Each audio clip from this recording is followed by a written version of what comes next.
این از آن دلالت میکند که هیچگاه صنعتکار از قفای ثروت نمیگردد و برای صنعت جان میکاهاند، شب زنده‌داری میکند. معلم شما اولین راهبر صنفشان در مکتب میانه رفته میگه با محترم قربان رجب قربان سخن تبریک.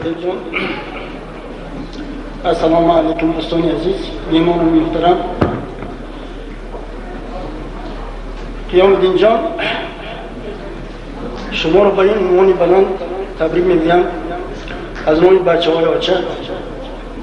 قیامالدین در آن مکتب خونه‌اش در مکتب خوندنش معلوم بود که استعداد بلند صنعت را دوست می‌دارد.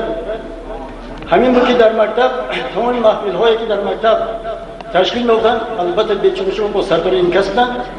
همونجا من همچون راهبر سینما همچون معلم پای بودم که قیامالدین در آینده این صنعتکار بود.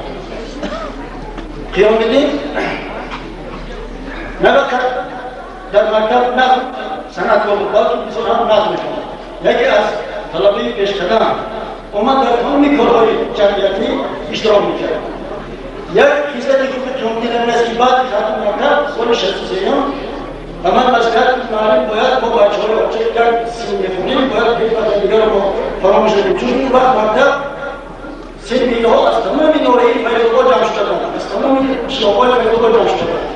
برای همین از سال 63 تا حالا بچه‌های آچه اینها در تمام محل‌ها یک جایه با مسئله دیگر تمام کاری که نباشد در حیات هر یک عربی کشان دستگیری یک دیگر که ما همین تشبه میشین‌ها در دوی ما می‌فرستیم.